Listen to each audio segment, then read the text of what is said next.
Olá, bem-vindos a todos e a todas a esse ambiente virtual. Eu sou Luiz Joaquim, estou falando de um Recife muito chuvoso agora.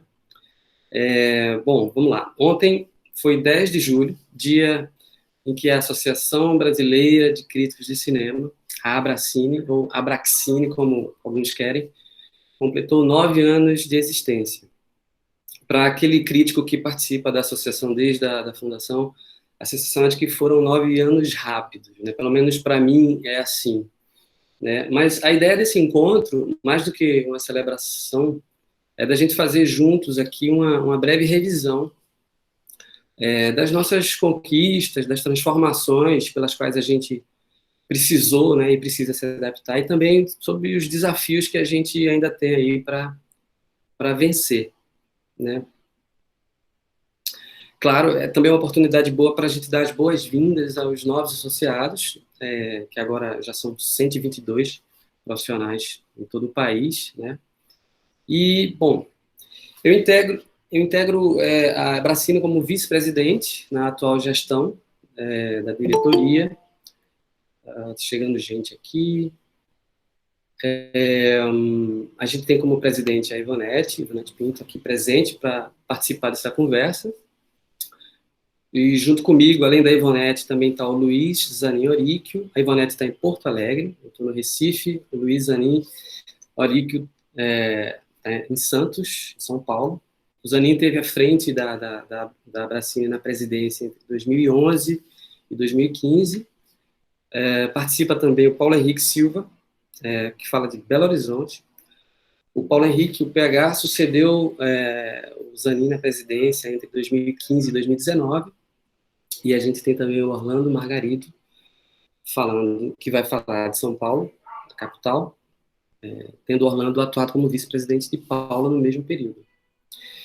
Bom, esse aqui é esse ambiente virtual que a gente está, ele está sendo gratuitamente disponibilizado pelo Centro Universitário AESO Barros Melo, uma instituição de ensino, do qual eu sou vinculado, né, como coordenador do bacharelado de cinema e audiovisual.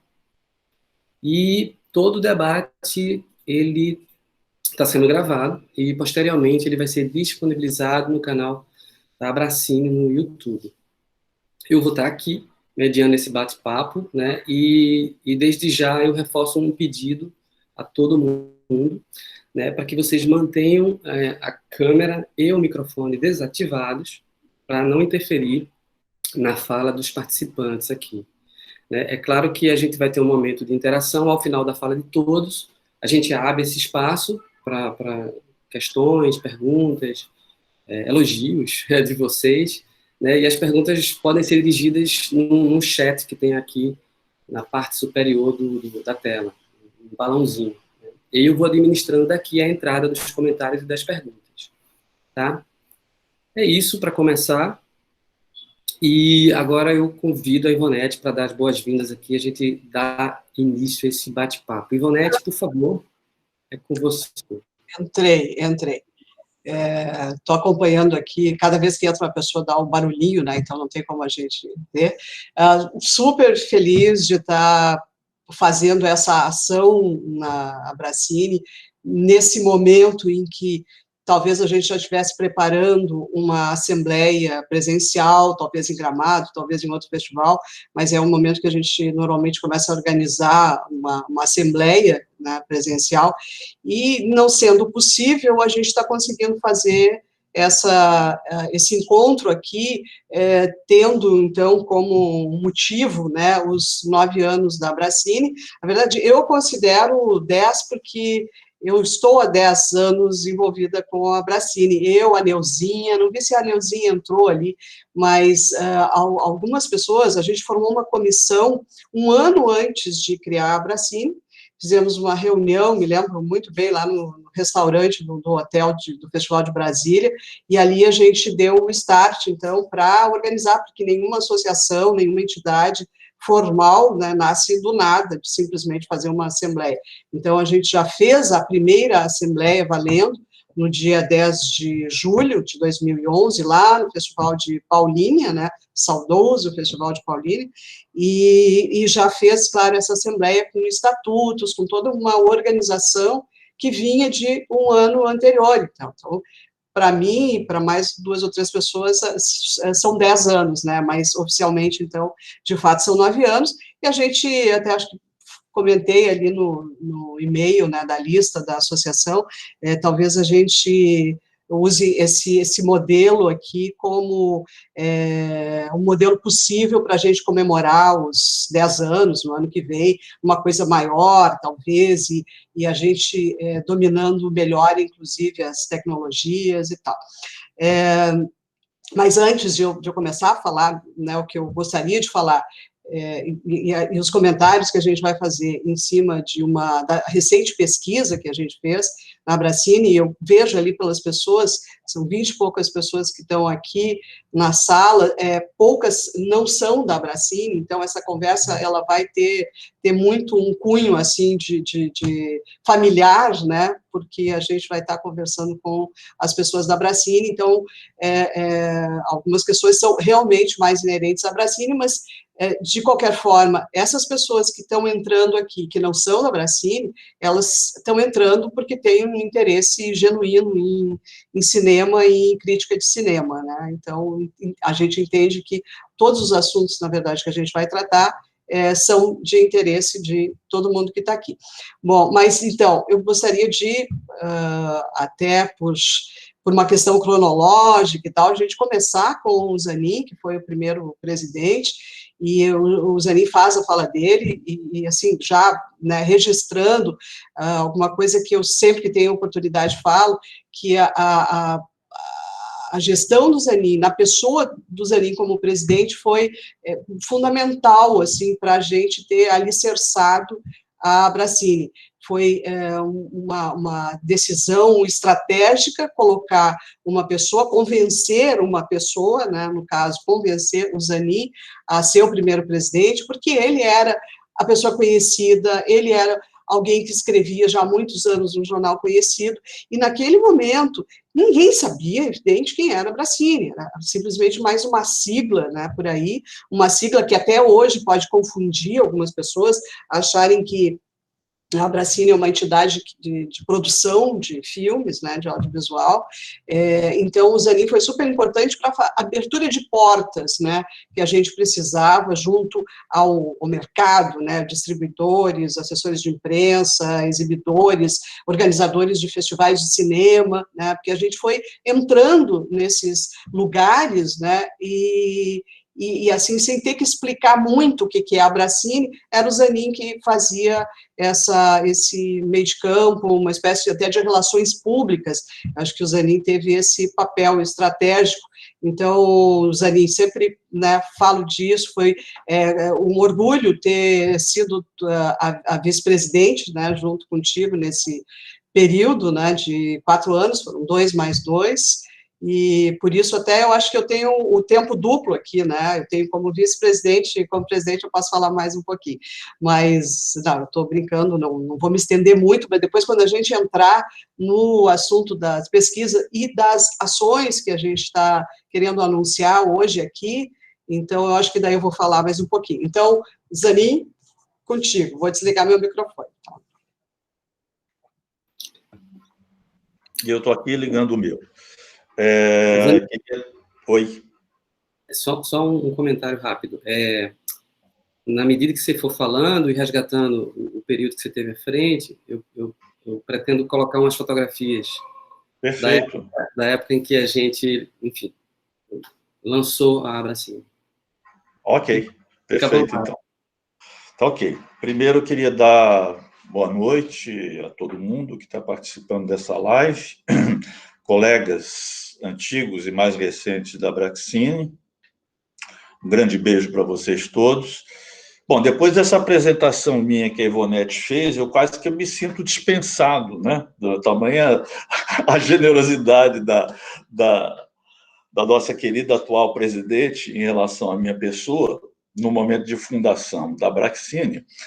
Mas apenas para lembrar que a aspiração a gente ter uma entidade de âmbito nacional da crítica era algo que vinha já de alguns anos antes de tomar a forma mais, vamos dizer assim, mais organizativa, mais formatada, né? Ela vinha, eu tenho a impressão que de uma insatisfação, né? De uma insatisfação que muitos de nós que frequentávamos festivais tínhamos em relação à formação dos júris da crítica em festivais, né, que era uma coisa bastante improvisado, sem muito critério de participação, às vezes nem todos tinham visto todos os filmes, nem todos eram críticos de cinema, e se intitulava esse prêmio de prêmio da crítica. Essa era uma insatisfação que a gente tinha. E a outra é que eu acho que aqui é a principal mesmo, que era esse desejo nosso de nos associarmos em torno de uma entidade que congregasse os profissionais que se dedicavam à crítica de cinema no país.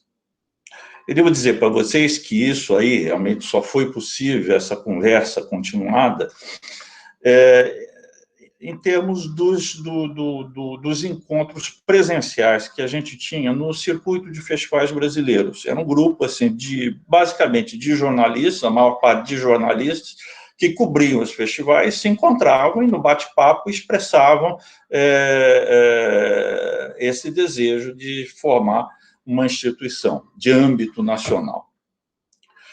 Aí, mais perto da fundação mesmo, um grupo tomou a frente, a própria Ivonete, a Neuzinha, que ela lembrou, a Maria do Rosário Caetano, muitas pessoas congregaram um grupo para formatar isso e dar realmente o start da coisa que se deu, como a Ivonete lembrou, no Festival de Paulínia. Então, nós fundamos a Abraxine no Festival de Paulínia e tivemos aquele grupo inicial de amigos, de colegas que frequentavam os festivais e que estavam lá reunidos em Paulínia. Tem até a foto das primeiras fotos da nova diretoria e tudo mais, eram as pessoas que estavam lá cobrindo, como bem disse Ivonete, o saudoso Festival de Paulínia, que em poucos anos foi um dos melhores festivais do país e, pela política de descontinuidade cultural própria ao Brasil, acabou não tendo continuidade, né, infelizmente. Bom, criada essa associação, eu acho que a gente tinha alguns desafios pela frente, alguns desafios mais imediatos.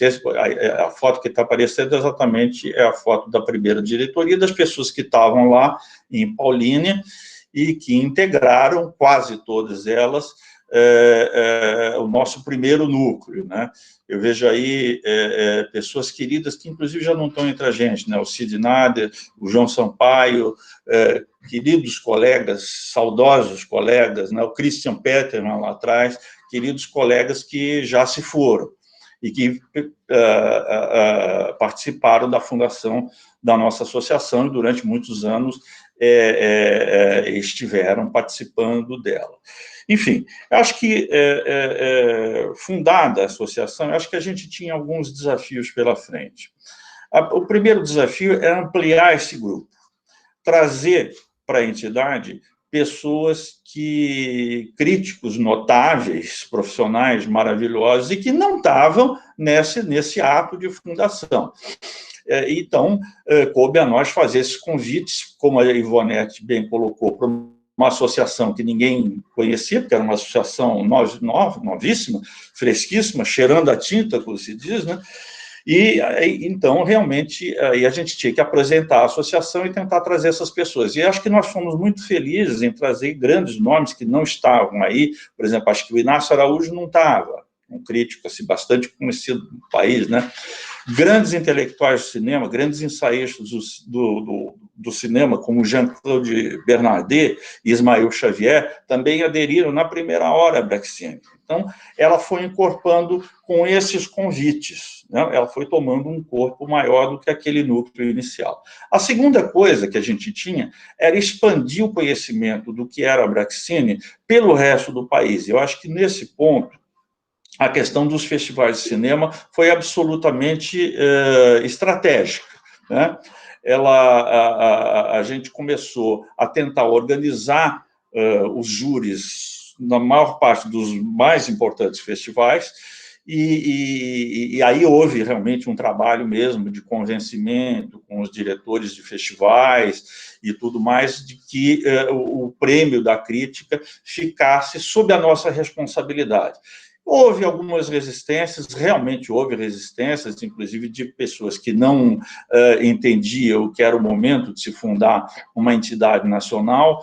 Houve resistência de alguns diretores de festival, porque não queriam fazer ciumeiras entre críticos e tudo mais, queriam ficar bem com todo mundo, mas eu acho que isso foi uma etapa assim, totalmente superada, assim, com alguns embates, mas acho que realmente a gente conseguiu mesmo impor o nosso modelo de júri da crítica nos festivais, e com essa porta de entrada, vamos dizer, a organização de júris da crítica, a gente se tornar conhecido não apenas de quem dirigia esses festivais, mas dos cineastas e diretores, e atores, e atrizes que participavam desses festivais, e do público que participava desses festivais. É bom que nós estamos aqui, eu acho que apenas entre membros da Braxine, mas se houver alguma pessoa que não seja um habitué da crítica, é bom a gente explicar que, durante muito tempo, até recentemente, e provavelmente vai voltar a ser assim quando nós voltarmos à normalidade, os festivais de cinema do Brasil representavam uma forma privilegiada de exibição de filmes nacionais que muitas vezes não tinham condição de entrada nas salas de cinema. E também de veiculação desse cinema, de debate sobre o cinema nacional, em cidades que não tinham cinemas, não tinham salas de exibição, né? É o caso, por exemplo, de Tiradentes, né? É o caso emblemático de Tiradentes, que faz um dos principais festivais de cinema do país, numa cidade que não tem uma sala de cinema, eles montam uma sala provisória lá, apenas para a realização do festival. Então, tinha esse âmbito da divulgação e da divulgação do nosso trabalho. Eu acho que aí houve realmente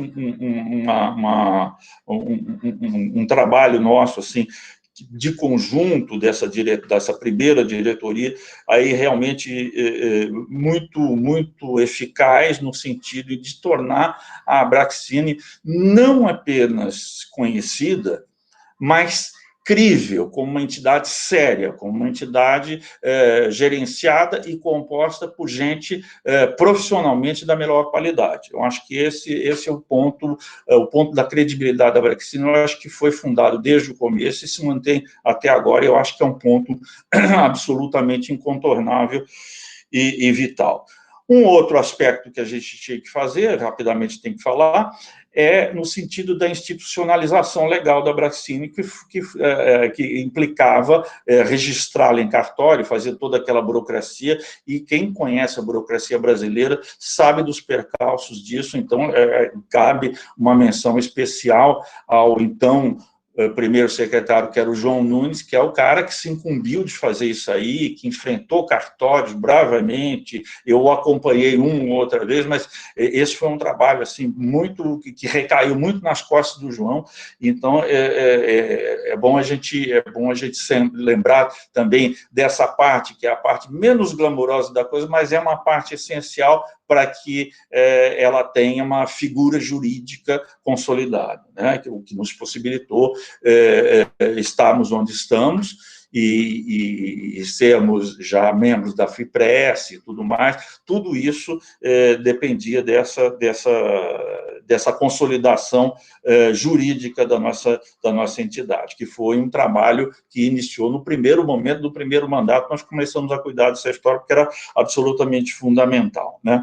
Bom, eu não quero me alongar, apenas lembrar como último tópico que a gente é muito interessante o que acontece com a Abraxine, porque nós começamos a existir em 2011 já com uma nova configuração do exercício da crítica no Brasil e no mundo, né? Eu me lembro quando eu comecei a escrever em jornal, o único caminho que tinha, os únicos veículos que existiam disponíveis para um crítico de cinema eram os jornais e uma ou outra revista especializada.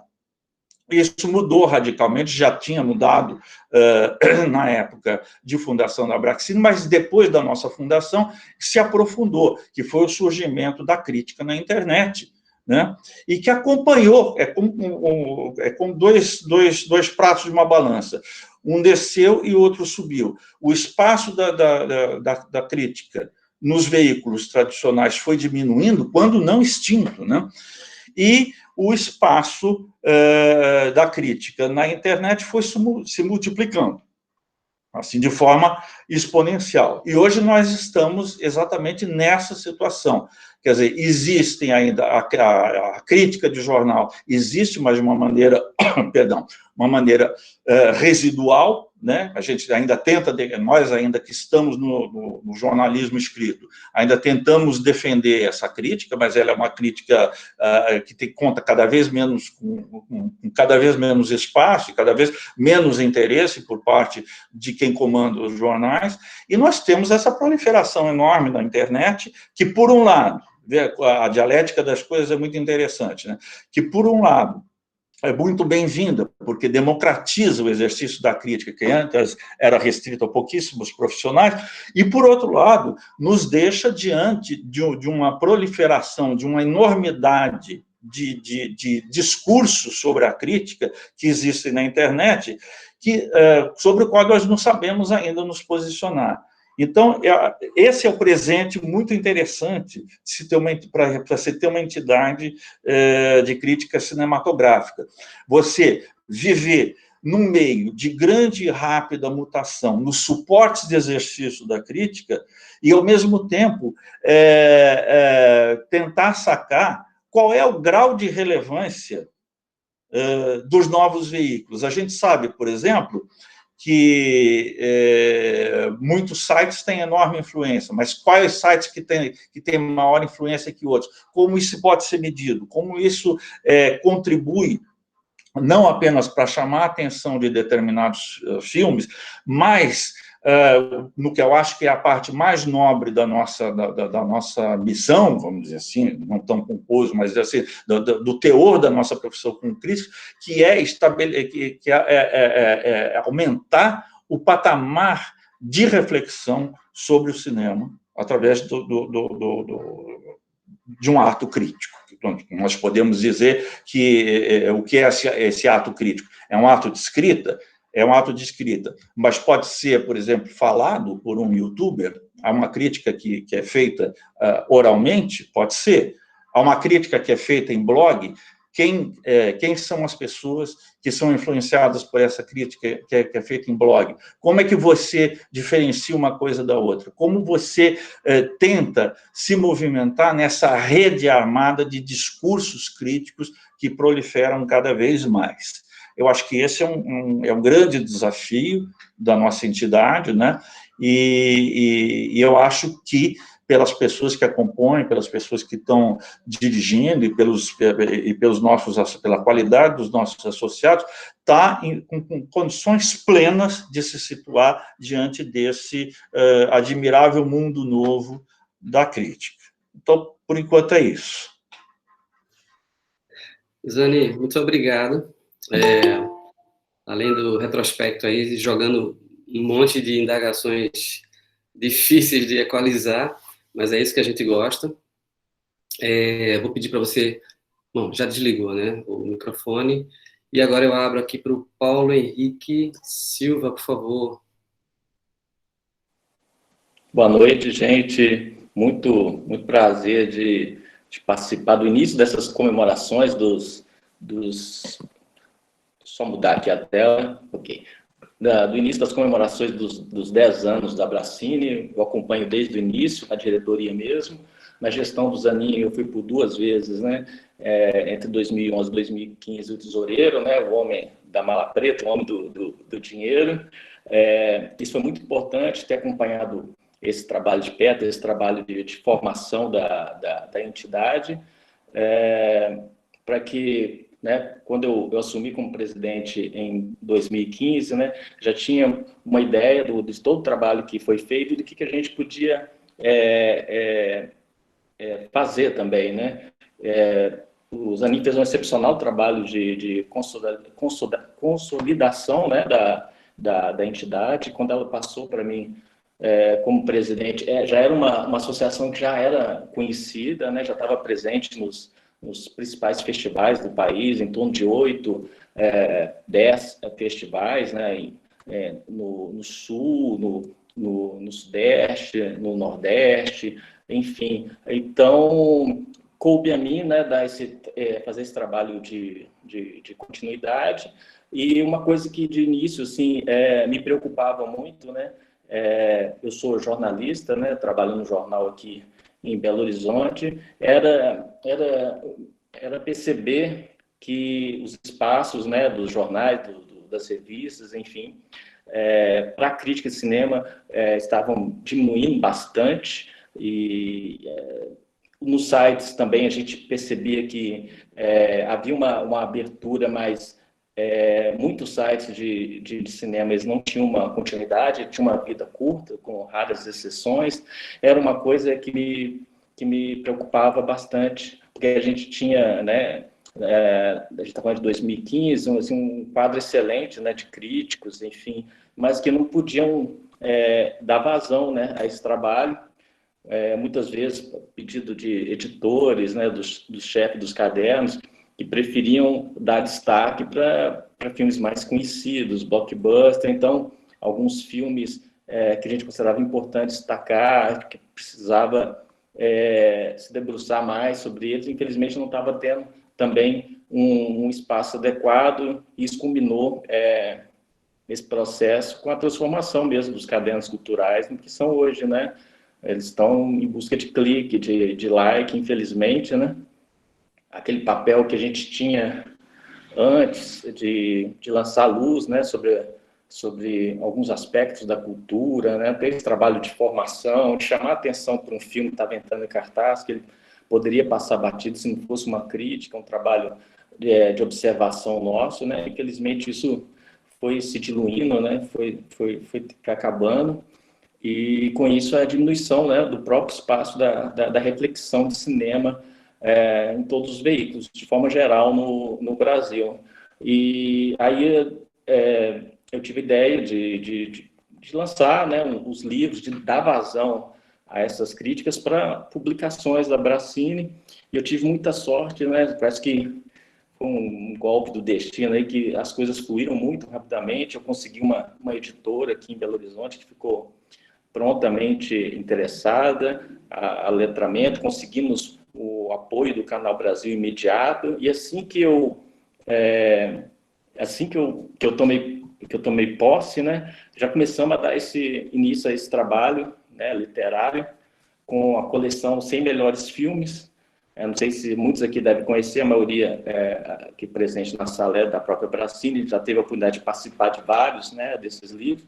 O primeiro livro foi 100 Melhores Filmes Brasileiros, com essa proposta, né, ousada aí da gente fazer uma votação interna, escolher os 100 melhores filmes e depois lançar uma publicação com os textos, né, textos longos, né, aprofundados em torno desses 100 filmes. A gente até separou isso muito bem, porque a gente não queria que o livro fosse contaminado por essa questão da seleção, né? Primeiro a gente lançou o resultado da eleição, né? Houve muita concordância, polêmica, como é normal em lista, né?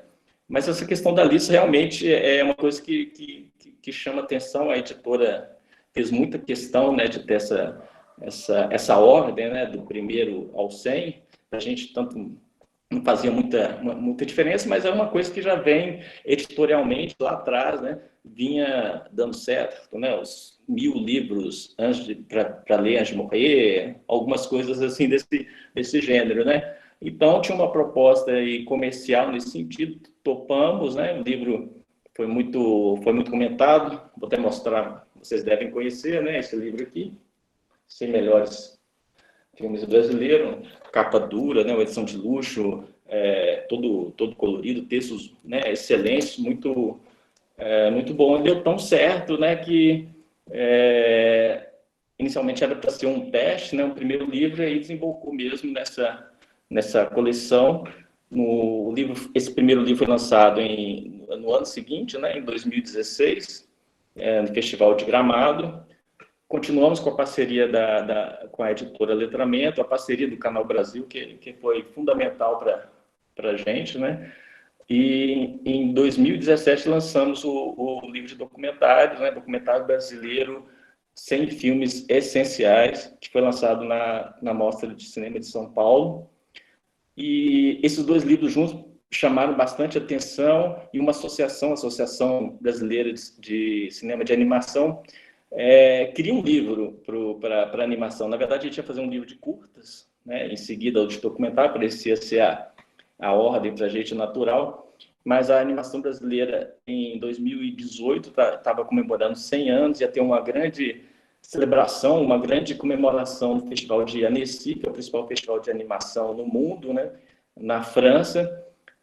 A BCA entrou em contato com a gente e topamos, né, essa empreitada, né, achando, né, muito interessante poder ter um livro nosso sendo lançado no exterior também, e debruçando principalmente, e isso a gente foi vendo ao longo do caminho, né, sobre um formato que era pouco discutido, né, que teve poucas publicações ao longo da história. Eu lembro que, quando começamos a fazer, tinha um livro do Antônio Moreno, de 1980, um livro nesse formato, né, mais histórico. Então, de lá para cá, não teve nenhuma outra publicação. Então, tinha essa responsabilidade também de preencher essa lacuna histórica. E foi muito interessante, porque o retorno que a gente teve de diretores de curtas dos anos 60 e 70, que falam assim, poxa, é a primeira crítica que meu filme tem, né, na história. Nunca teve uma crítica, né? Não foi publicada nenhuma crítica na época, nos jornais, enfim. E no livro ele teve isso, né? E é bom destacar aqui também que tanto o livro de documentários quanto o de animação, eles passaram a englobar uma parte histórica também, né? De 15 a 20 artigos falando um pouquinho da história, né? E os livros seguintes, eles também continuaram com a mesma proposta, né, de fazer uma seleção, uma votação interna. Essa metodologia foi sendo aprimorada, né? A gente questionou muito a metodologia do primeiro livro, a gente foi aprimorando, chamando mais gente, e tendo por princípio essa questão da seleção dos 100 e os textos sendo publicados nos livros, cada texto por um autor diferente, né? Isso que era bacana, não se repete os autores, a não ser, em alguns casos, na parte histórica. Aí, fechando essa coleção do ano passado, a gente lançou o Curta Brasileiro 100 Filmes Essenciais. Devo dizer também que eu contei com a parceria aí do Gabriel Carneiro, né? Parceiraço, me ajudou muito pela questão metódica dele, né? Ele adora planilha, né? E facilitou muito o trabalho. Então, ele foi meu parceiro, co-organizador, na verdade, né? Do livro de animação, área que ele entende muito, e do Curta Brasileiro. Então, essa experiência literária foi sendo tão interessante para a gente, né? Porque, ao mesmo tempo, ele foi dando uma visibilidade também para a entidade, né?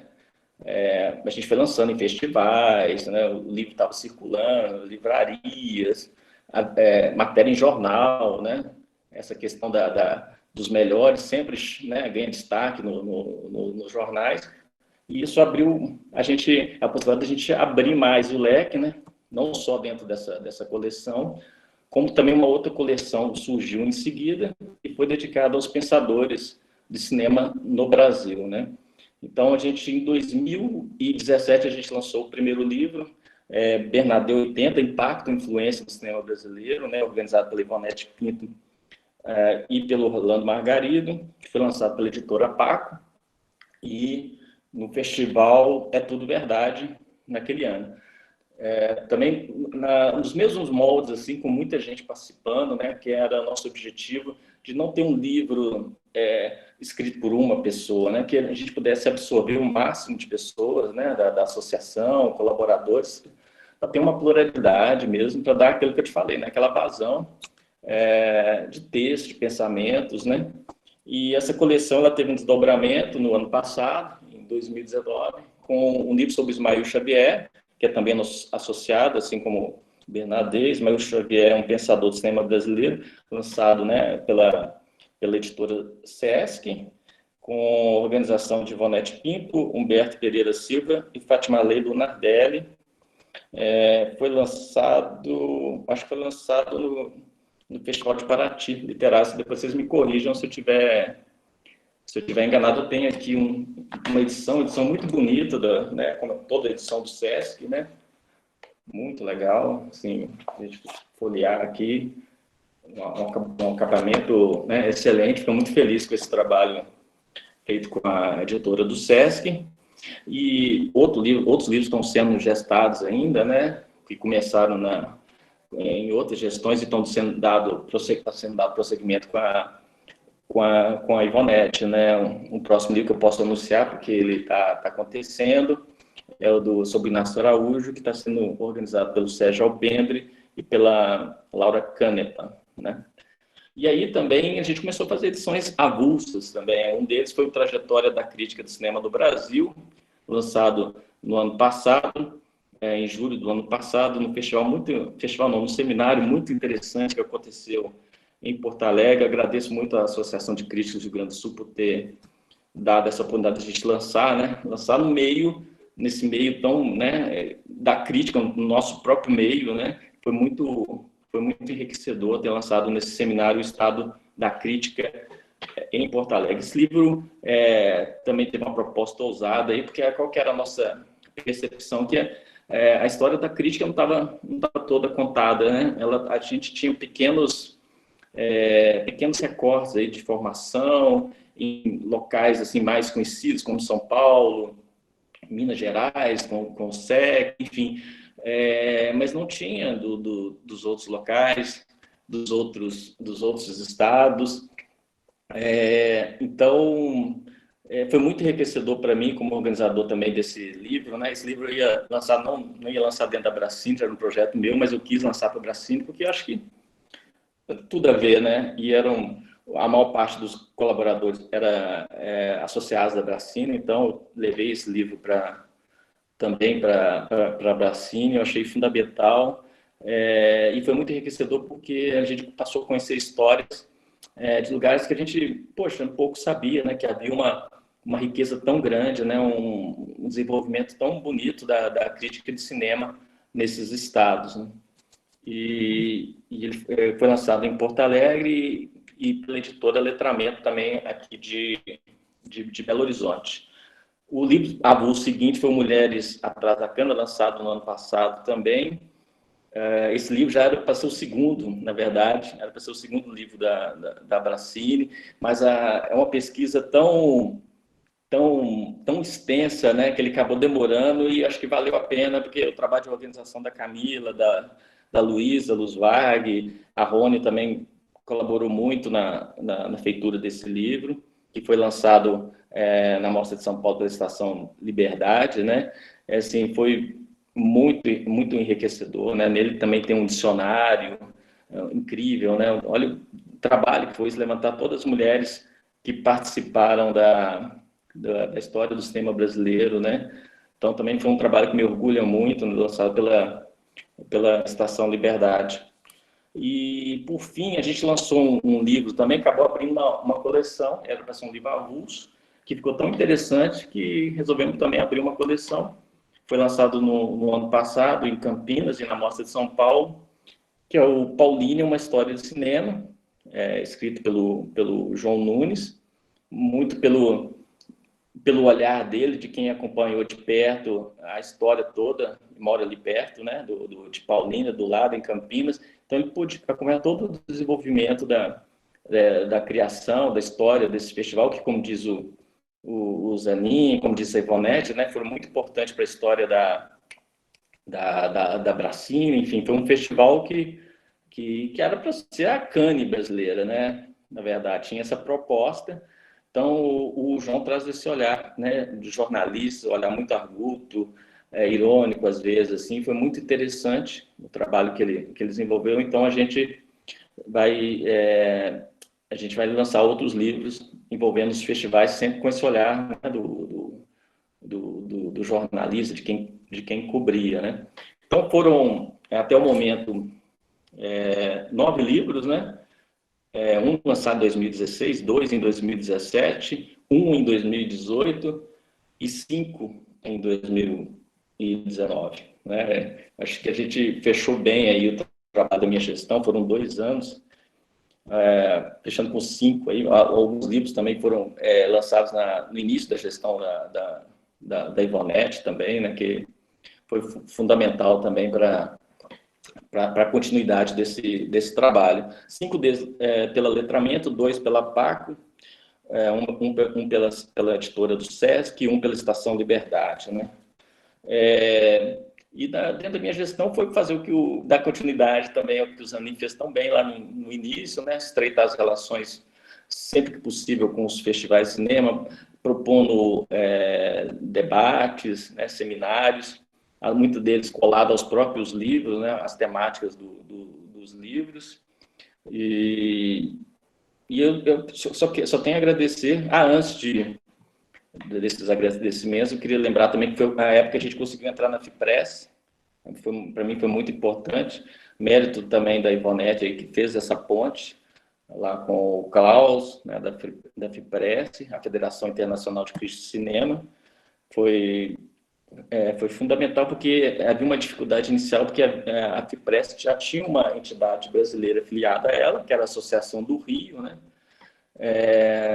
Então, para a gente se tornar a segunda associação filiada, foi um trabalho, mas eu acho que eles logo viram, né, que havia um trabalho sério que foi desenvolvido aí, e desde então a gente tem participado dos júris internacionais promovidos pela FIPRESS. Eu gostaria de agradecer as pessoas que tiveram aí do meu lado nessas 2 gestões, entre 2015 e 2016, principalmente o Orlando, meu vice-presidente, né? Orlando Margarido, foi meu braço direito aí, grande companheiro, André Dibi, Amanda Wade, Luísa Luz Vargas, Ailton, Camila, Daniel Feix e Ivonete, que teve na tesouraria na última gestão.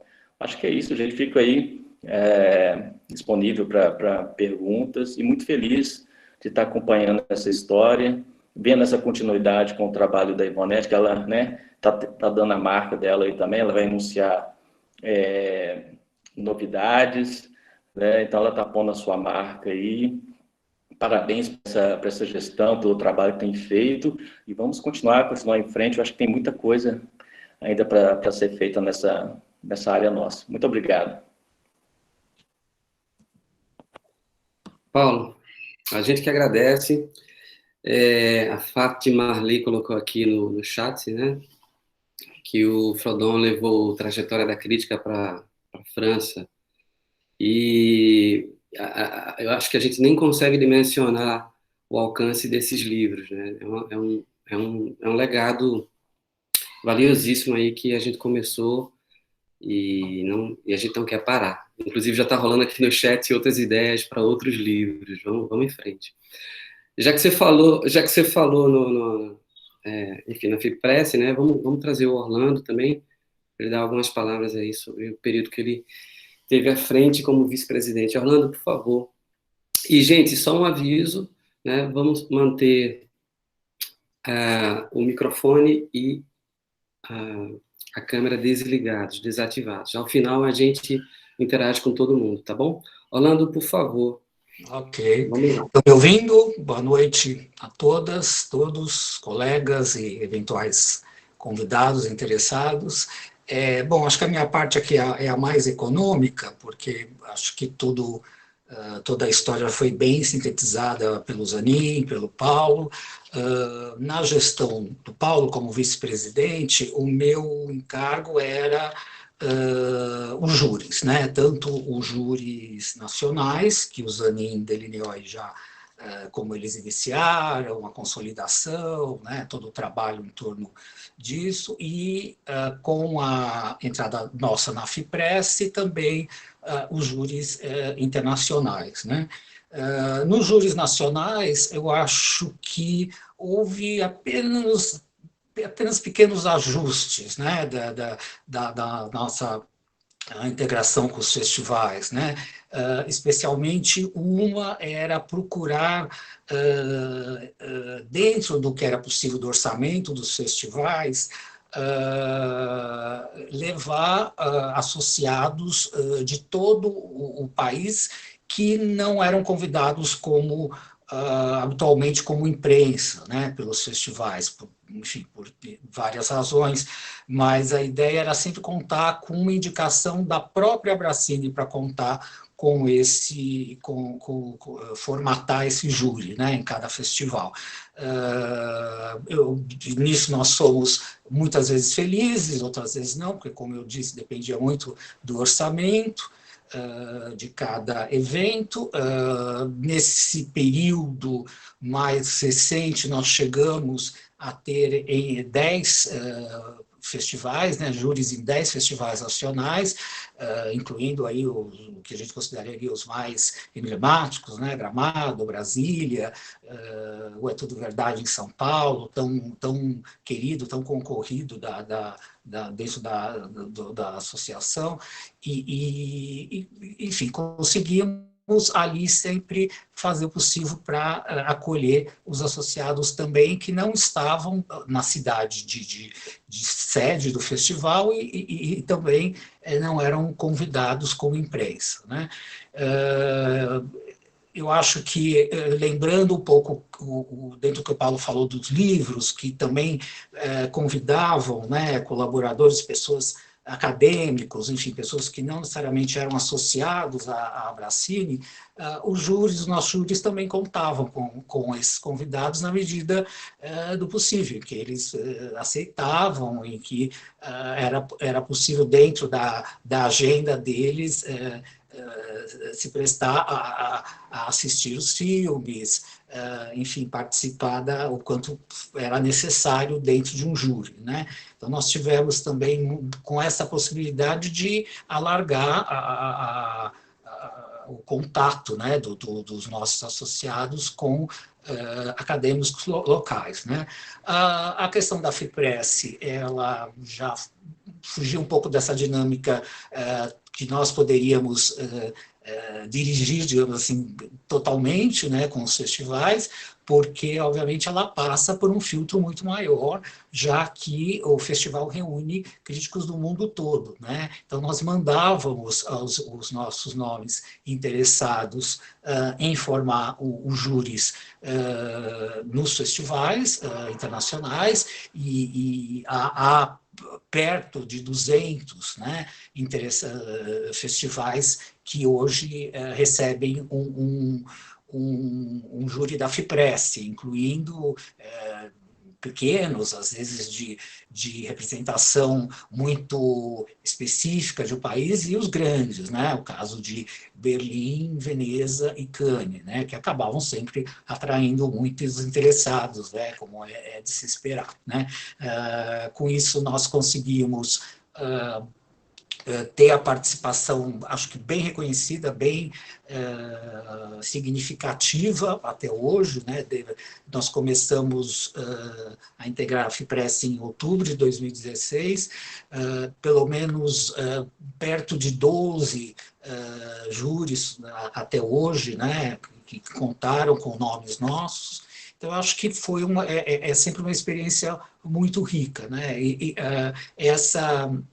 Essa condução com a FIPRESS, ela tem que ser dividida com a Associação do Rio de Janeiro, Carioca, porque eles integravam já a FIPRESS antes de nós, então também isso tinha que ser acordado com eles para ter um representante único, né? Então, são coisas que foram sendo azeitadas, continuarão a ser ainda por muito tempo. Estamos num momento, claro, todo mundo sabe, atípicos. A FIPRESS lançou até uma proposta, acho que é factível para alguns festivais, não todos, de uma participação online, né? Então, cada lançamento aí que são quatro vezes por ano, né? De uma chamada da FIPRESS, alguns festivais permitem esse tipo de trabalho online. Lembrando que a FIPRESS sempre destacou que não é o mais, né, recomendável, não é o melhor, mas para alguns festivais é o possível, né? Então, acho que é isso, é só realmente colocar como tem sido, como foi essa consolidação dos júris e o trabalho na prática. Então, acho que, para mim, é isso. Obrigado, Orlando. Só para reforçar que esse é um trabalho realmente delicado, né? Eu que estou à frente agora, eu sei das sutilezas e eu imagino o tamanho do esforço aí que vocês tiveram para chegar nessa conquista. Orlando, obrigado. Vou pedir para desativar teu microfone.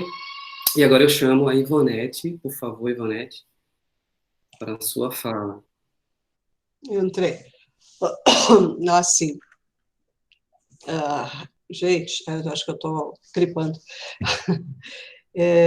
Fiquei ouvindo assim, algumas coisas que o Zanin, PH, Orlando falaram, até já não lembrava mais, né? As coisas são tão rápidas, às vezes, que a gente vai esquecendo algumas etapas, apesar desse tempo curto, dessa história curta, né, de 9 anos, mas que a gente já, dentro das nossas limitações, já conseguiu fazer... Preciso mudar o modo aqui do meu layout? Não, né? Tá bem? Tá bem? Tá bem, ok. Tá.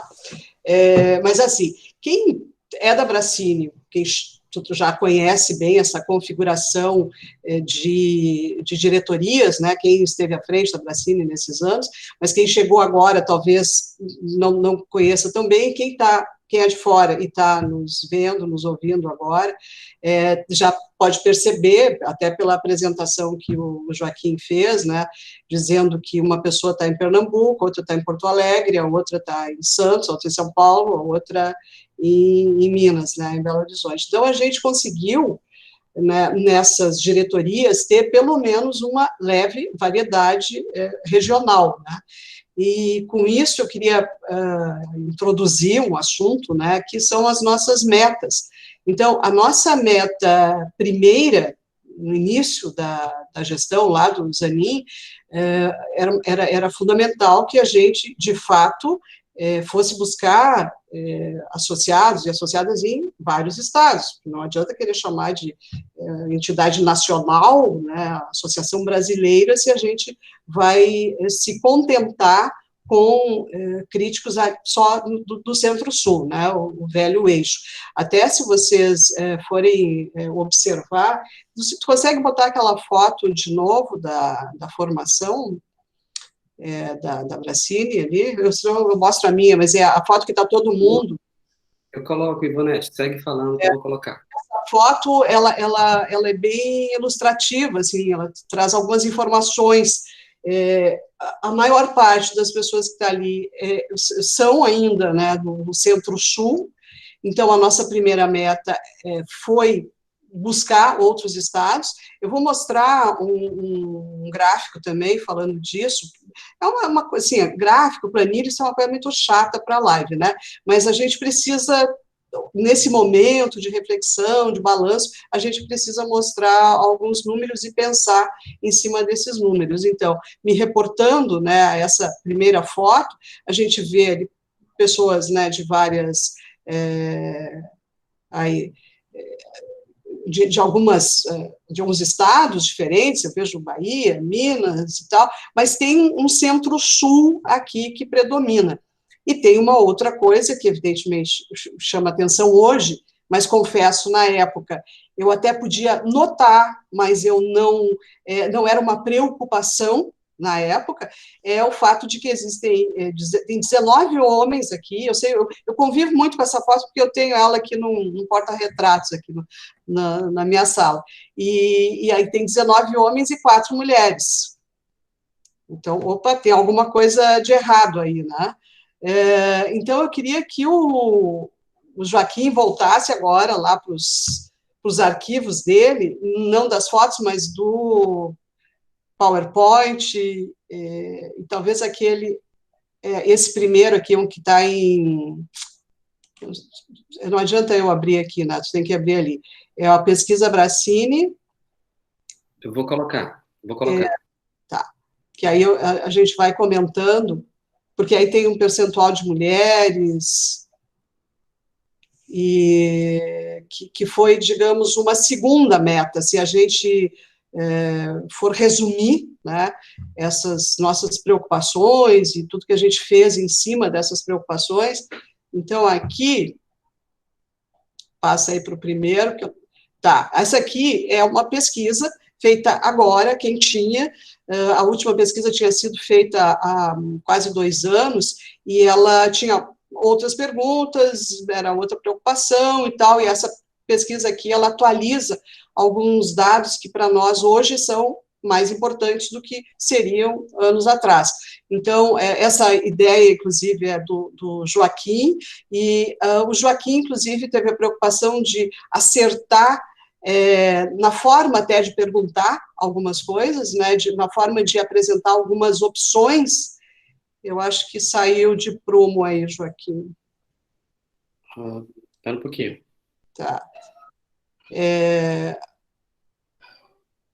Então, essa primeira pergunta aqui, ela dá uma ideia que isso aqui se mantém nesse laranja, né, o trabalhar com jornalismo continua sendo, acho que tem que subir um pouquinho, eu não estou vendo o percentual aqui, tá aqui, 33% ainda são pessoas que trabalham com jornalismo, né, com mídia, aí tu tem uma crescente, que é uma tendência não só no Brasil, mas uma pesquisa da FIPRESS também, de uns 3 anos mais ou menos, mostra essa mesma tendência, que é uma espécie de migração, né, por causa da crise, da imprensa e tal, existe uma migração de críticos para outras áreas que deem o sustento, inclusive, né, porque a crítica, em geral, ela é uma atividade. Os críticos, eles acabam tendo uma atividade paralela, né, uma profissão para a subsistência. Então,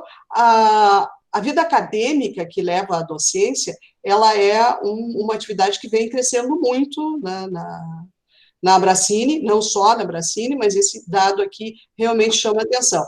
Existem outros percentuais aqui, que inclusive falam no exercício da docência. Quando aparece essa pergunta aqui repetida e tal, é porque era na opção em que a pessoa podia escrever, ela clicava numa das opções, mas ela acrescentava uma outra. Então, pode ter gente que trabalha, sobretudo, ministrando oficinas, né, que é essa fatia aqui em verde, mas a pessoa tinha a opção de escrever uma outra atividade, acrescentar uma outra atividade, então, por isso aparece aqui também alguns percentuais o exercício da docência. Se a gente fizesse essa mesma pergunta anos atrás, possivelmente a atuação em assessoria de imprensa, essa fatiazinha amarela aqui, ela seria maior, né? Então, acho que esse é um quadro que mostra, né, é claro que não é o espelho ou retrato da crítica de cinema no Brasil, mas é um retrato dos nossos associados. Não é um censo também que a gente fez, quem faz censo é o IBGE, né, mas a gente conseguiu um número bastante expressivo de respostas aqui, são 87 pessoas de 122 respondendo. Então, digamos, uma amostragem muito fiel ao retrato. Pode passar, Joaquim? Não sei se quer comentar alguma coisa. Não, eu comento na sequência, Ivonete. Segue Tá. aí. Vai me interrompendo, então, porque eu não estou nem te vendo nem no quadradinho aqui. Grau de formação é algo também que a gente imaginava, mas a gente não tinha isso em números, né? E tem a ver com a atuação, o gráfico anterior, que é o fato de que hoje a gente tem um percentual maior de pessoas que já têm pós-graduação. Então, na graduação estão 40%, mas se tu somar aqui quem tem doutorado, quem tem mestrado, quem é doutorando, quem está fazendo pós-graduação, vai dar mais do que só a graduação. Então, essa é uma tendência pela qual passa a nossa crítica. Pode passar, já que... essa pergunta também, eu acho que ela tem a ver com esse perfil voltado bastante para a academia, porque aqui mostra que 21% das pessoas filiadas à Bracine escrevem com essa regularidade aqui, na fatia azul aqui, mensalmente. Isso, num outro momento anterior, provavelmente daria mais aqui no Diariamente, porque são pessoas aí mais vinculadas, né, ao jornalismo diário, tanto, né, digital quanto impresso. E aí vai mudando aqui alguns percentuais semanalmente e tal, mas a gente sabe que tem muita gente, então, na academia e produzindo num outro tipo de regularidade. Pode mudar.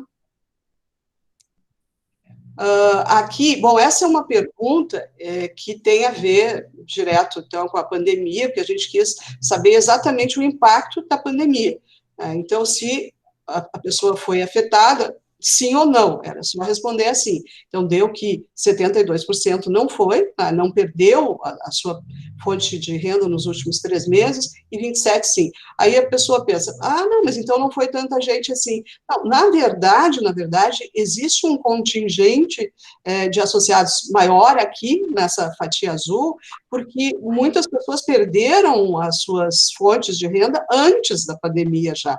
Até eu recebi um e-mail de uma associada que falou assim, mas faz 9 anos que eu perdi, né, o emprego, o que eu respondo? Eu disse, não, responde no não, né, mas a gente vai considerar que, vai lembrar, evidente, que existe muito mais pessoas aqui sem esse emprego regular e tal, e que, de qualquer forma, se 27,8% das pessoas em 3 meses perderam a sua fonte de remuneração, isso é um dado grave por si só, né? E é mais grave ainda, se a gente considerar que mais gente está naquela fatia em azul ali. Pode passar, Joaquim? Faixa etária, isso aqui também é bem diversificado, assim, né? A gente tem pessoas filiadas na faixa dos 20 e na faixa dos 80, né? A gente tem pessoas com 20 e poucos anos e 80 e poucos anos. Porque aqui o máximo foi 51 a 60, acima de 60, 12%. Tá. Então, é um número que, para nós, não vai modificar muito as nossas políticas, os nossos objetivos, né? Mas dá para pensar só nele. Quer comentar alguma coisa aqui na faixa etária, Joaquim? Tu que acabou de mudar de faixa etária? Só dizer que eu preferia estar na azul e não na amarela. Então. Logo tu vai estar... Não, peraí, gente, eu estou na azul ainda, meu Deus. Não, tu tá na... Eu estou com 50 anos, para resumir. Não, por pouco aqui tu não está na amarela, né? Passa então, Joaquim. Tá, essas foram as questões, então, novas que entraram na pesquisa, né, nessa nova pesquisa, porque na pesquisa anterior a gente não perguntou isso, né? Oi? Aí eu posso contribuir, falar alguma coisa também, se você... Certo. Fala da comissão. Tá, claro. Gente, a Ivonete já falou, mas essa pesquisa a gente entendia como importante também para atualizar informações a partir dos novos associados, né? E já que a gente tinha essa intenção, a gente discutiu que, claro, era necessário a gente agregar esse tipo de questionamento para a gente entender um pouco mais quem somos, né? Um pouco mais sobre a nossa identidade, e a partir daí a gente trabalhar para o coletivo, né? De maneira que a Bracine seja realmente algo plural, né?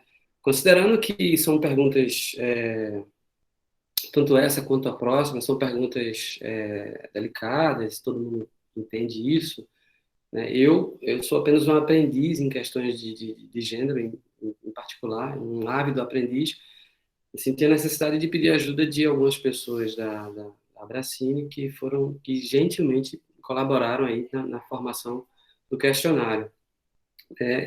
Participou o Daniel Oliveira, a Kênia, o Heitor Augusto, a Carol Almeida, depois entrou a Amanda Aoud e a Cecília Barroso, né? E aí a gente chegou imagino, num equilíbrio para as perguntas, né? E são questões que, lógico, são absolutamente pessoais, né? E a utilização dela é interna, é para a gente crescer. Enfim, era mais isso que eu queria registrar, Ivanete. Eu chamo atenção aqui que, de novo, nas opções que a gente tinha no formulário, não, aqui aparecem outras, né? Nessa questão específica aqui da identidade étnico-racial, aparecem outras opções porque a pessoa podia escrever ali. Então, esse gráfico, ele puxa, inclusive, da resposta escrita. Então, tem essa variação aqui. Nas nossas opções não havia árabe-americano. E aí, uma pessoa, que a gente até sabe quem é, né, que traz um sobrenome, e essa pessoa tem muito orgulho dessa origem, acho que está aqui na sala, inclusive. Então, uma pessoa equivale, né, nesse universo, então, de 87% a esse 2,7% aqui. Uma pessoa respondeu indígena, outra asiático, enfim, eram opções que a pessoa escreveu.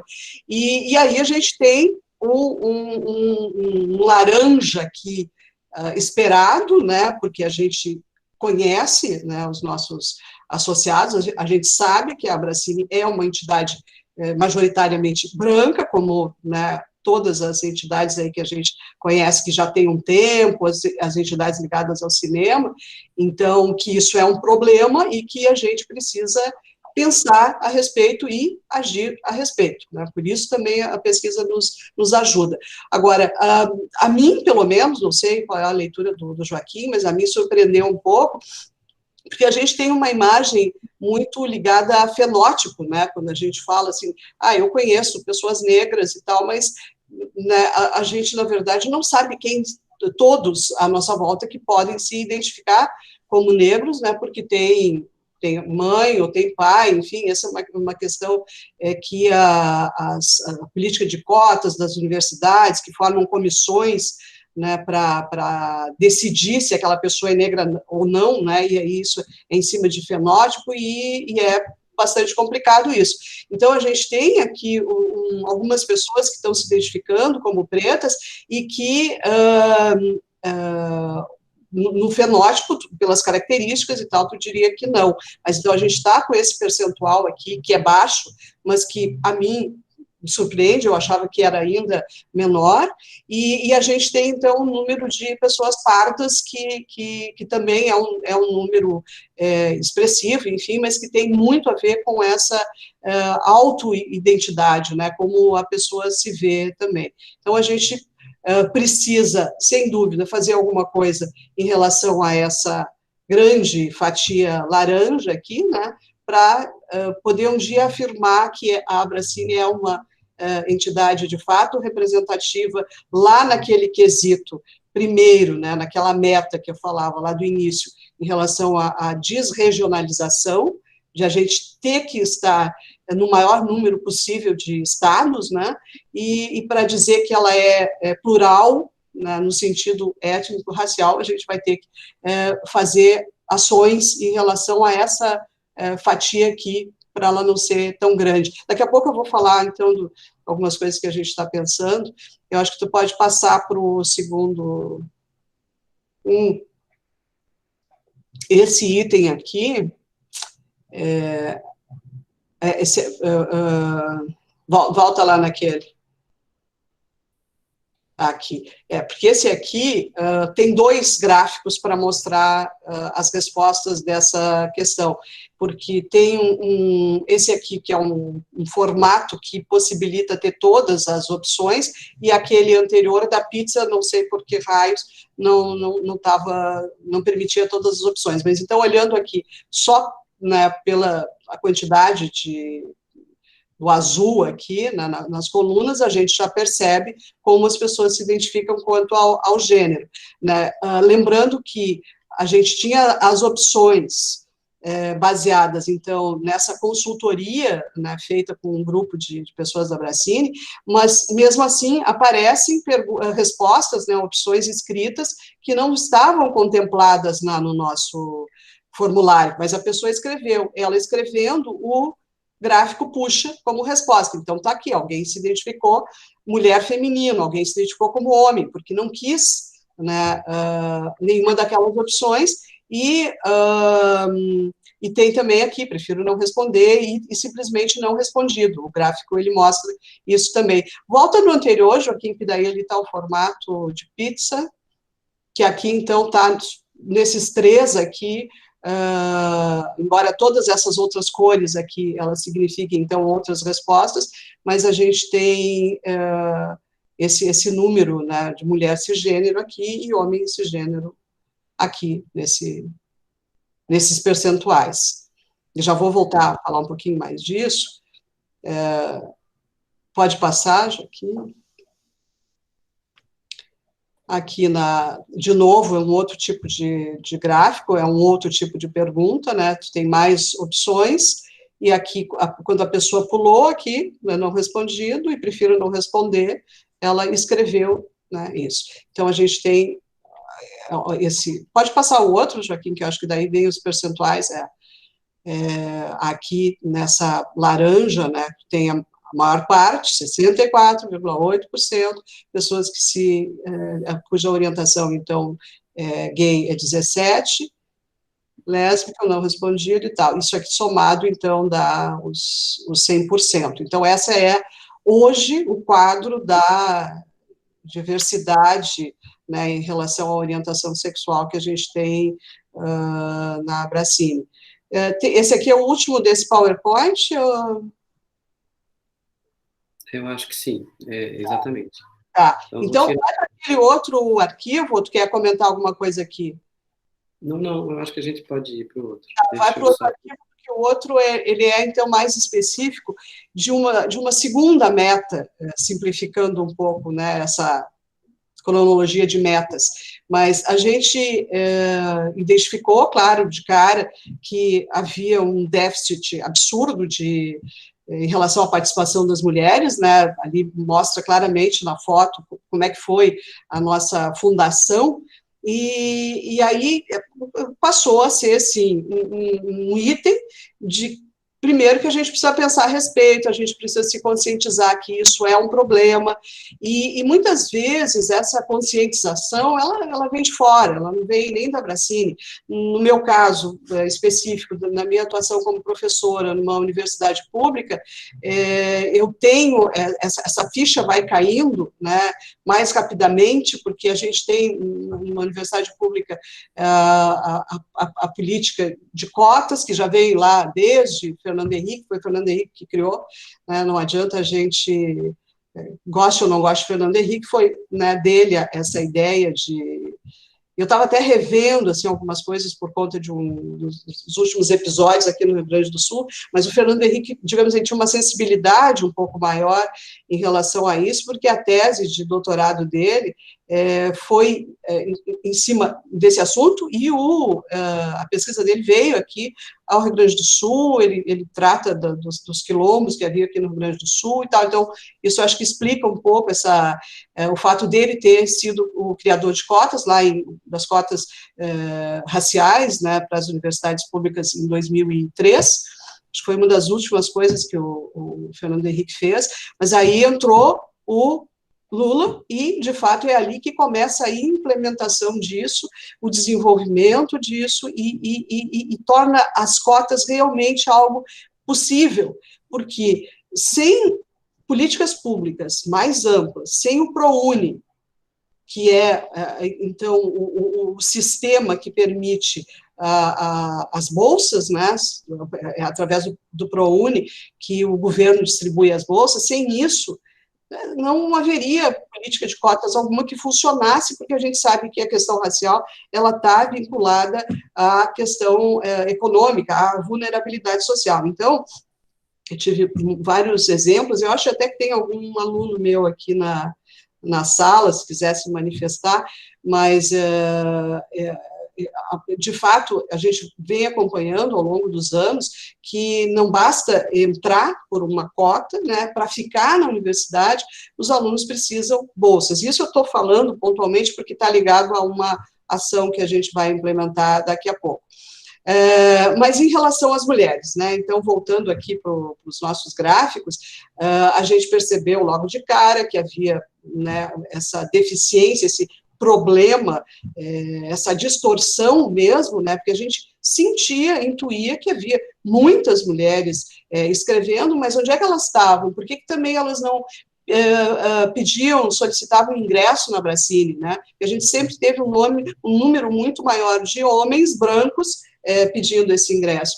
E aí tem um fator externo também, né, que eu levantaria, que foi a criação do coletivo Elviras. E a Cecília Barroso está aqui, a Cecília foi a mentora, né, desse coletivo, mas eu, a Luísa Lusvarg, acho que a Camila, a Neuzinha, fomos das primeiras pessoas que nos engajamos, né, no coletivo, e isso abriu muito as nossas cabeças e tal, e eu acho que o coletivo ajudou muito a uma confiança maior de algumas meninas, além de, claro, da nossa própria descoberta desse universo tão mais amplo, né, e hoje a gente tem um número bem maior de mulheres do que tinha no começo, muito por conta dessas coisas externas, né, que foram acontecendo e que refletem, então, nessa formação hoje da Bracine, que é um pouco mais inclusiva, no sentido de nós termos mais mulheres. Então, nesse gráfico aqui, vê só o primeiro, não aparece?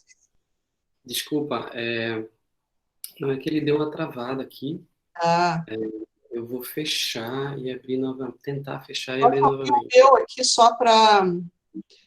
Não, mas eu acho não vai aparecer, mas eu posso falar nos números. A verdade é que a gente tinha um número muito pequeno de mulheres no início, eu me lembro, quando chegou em 15, porque é isso, né? E hoje a gente não está num número tão maior assim, porque de 122 pessoas, apenas 33 são mulheres, nós precisamos caminhar muito mais ainda, não é? Tu localizou aí? Sim, deixa eu puxar. É o PowerPoint. Você está enxergando? É o segundo item. Peraí, deixa eu fechar o meu, que eu estou com o meu aberto. Tá.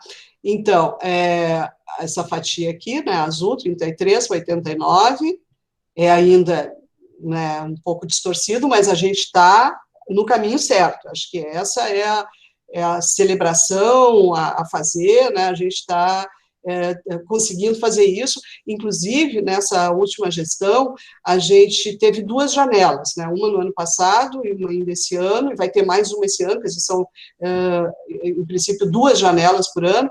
Na primeira do ano passado, né, no final do ano passado, a gente teve, não me lembro o número de pedidos, de solicitações, mas a gente filiou 12 pessoas, sendo que 6 homens e 6 mulheres. Quer dizer, a gente conseguiu ali uma paridade. E esse ano, em abril, então, quando a gente abriu uma outra janela, nós entraram agora 6 pessoas, sendo que 3 mulheres e 3 homens. Então, de novo, a gente conseguiu isso, coisa que nas vezes anteriores não era possível, só que vai ter um momento que a gente vai ter que inverter isso, né? A gente conseguiu essa paridade ali, mas vai ter, para esse número aqui realmente crescer, a gente vai ter que filiar nessas janelas mais mulheres do que homens. Tu só veio no anterior aqui. Ah, bom, aqui também eu fiz isso mais para ter uma... Volta. Perdão, Joaquim, eu estou te bananando. Só para acabar o assunto mulheres, depois eu volto para a região. Aqui, a distribuição por região, porque eu achei, intuitivamente também eu sabia, né, que a maior parte das mulheres se concentra aqui na região sudeste e na sul, mas a gente tem, então, essa distribuição aqui, 19, 6, centro-oeste 2, norte 1, uma única pessoa lá, e nordeste 5. Então, isso aqui é muito desigual ainda. E aqui são só as mulheres, tá? Joaquim, te peço para botar lá o primeiro. Isso, que essa aqui é a pizza, então, da questão da regionalização. Porque eu estava dizendo, então, que, né, a nossa primeira meta, ela tinha que dar conta de uma expansão para outros estados, porque senão a Braskem nunca seria nem respeitada, né? Então, a gente tem essa distribuição aqui, de novo, claro, a região sudeste e a sul, ela é predominante, ela é maior, mas a gente já está em 17 estados. Aqui, esses em azul são os estados que a gente não está indo. Então, são 27 estados, incluindo o Distrito Federal, e a gente está em 17. Então, se tiver alguém aqui nos assistindo agora, que for de um desses estados em azul, se manifeste, porque a gente precisa chegar lá também. Eu acho que desses gráficos aqui deu, Joaquim. Tá? Então, tudo certo com a câmera? Tudo bem. Tá. Eu só queria, então, também rapidamente comentar o que a gente está fazendo já desde o início, quando começou a nossa gestão, em agosto do ano passado, e a gente não parou de trabalhar agora na pandemia, nós ficamos um pouco, acho, desnorteados no início, né, em abril, assim, né, meio imobilizados, mas a gente continua trabalhando, nós sempre trabalhamos à distância mesmo, né, pela natureza da nossa entidade, cada um num lugar, mas, então, em relação a essas discrepâncias, a esses índices que a gente não pode aceitar, né, assim, sem fazer nada, né, isso tem nos incomodado, claro, né, mas na medida, então, que a gente vai tendo uma consciência maior de que certos eventos externos também nos empurrem, né, a uma mobilização, a gente vai pensando em ações. E desde o ano passado a gente tem algumas ações nesse sentido, algumas tentativas, pelo menos, em relação à questão racial. A gente pensa assim, é difícil falar por todo mundo, né, mas eu vou falar por mim e falar por essa diretoria, que eu sei que tem uma sintonia em relação a isso. As leituras que a gente faz, tudo nos leva a uma conclusão de que sem a educação nada acontece, né? Então, isso tudo das cotas que eu falei, as universidades, isso tudo tem muito a ver com o que acaba de acontecer naquela live da PTC, aqui no Rio Grande do Sul. Então, a gente tem que, né, sintonizar esses eventos e fazer as devidas conexões, mas, enfim, a gente acreditando, então, que a nossa pequena contribuição, um grão de areia que seja, né, uma entidade que é pequena, que tem um orçamento pequeno, porque a nossa anuidade, ela é muito pequena, né, então, dentro dessas nossas limitações, o que a gente pode fazer, tendo a clara convicção de que a gente precisa, então, atuar para promover uma formação melhor para certas comunidades, né, principalmente, então, pessoas negras, pessoas trans, que têm muita dificuldade de acesso, né, a várias áreas do cinema, a gente está vendo aí, na área da produção, principalmente, mas a área da reflexão, na área da crítica, que nos diz respeito, a gente tem essa dificuldade, e a gente percebe, né, nos pedidos, que ainda são poucos pedidos, e agora a gente, inclusive, inovou aí com um formulário, né, e a gente vai indo atrás dessas pessoas que nos pedem filiação para ver, né, onde é que poderia estar o problema. Às vezes elas têm um problema na formação mesmo ainda lá no ensino médio, né, e muitas pessoas, mesmo havendo política de cotas, mesmo havendo um número muito expressivo, hoje em dia, de cursos de graduação em cinema, a gente sabe que o acesso ainda é muito difícil, porque nem todo mundo consegue entrar nesses cursos, são 180 e poucos cursos de graduação de cinema hoje no Brasil, segundo os dados do Forcine, mas a maior parte desses cursos ainda são cursos privados, né, e as pessoas, enfim, não têm condições de pagar, e a formação de muitos cinéfilos que querem virar críticos, que querem escrever, ela se dá de forma muito autodidata, fazendo cursos e tal, e mesmo esses cursos, muitas vezes, acabam sendo muito caros, então é preciso trabalhar com uma outra forma de inclusão.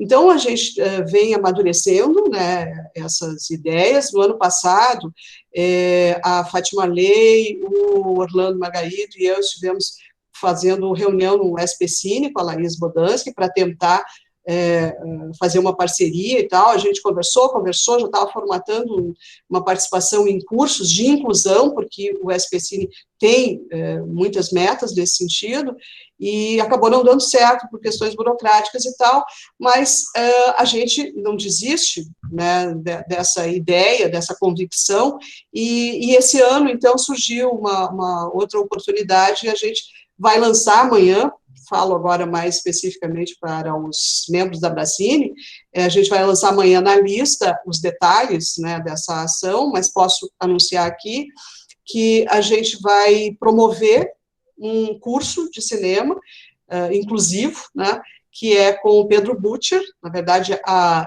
o tema, né, e o próprio Butcher como ministrante desse curso surgiu na lista da Bracine, ele comentando sobre a tese de doutorado dele, todo mundo achando legal, que tem a ver, então, com a hegemonia do cinema hollywoodiano em relação ao cinema brasileiro, e aí eu, né, já convoquei o Joaquim para a gente conversar a respeito, e a gente, então, foi conversando com o Butcher para formatar um curso, e esse curso começa, então, no dia 20 e vai até o dia 24, são 5 aulas, em que são 60 vagas, o Pedro faz questão, né, de ter um número que também não se extrapole muito para ele poder ter interação com os alunos.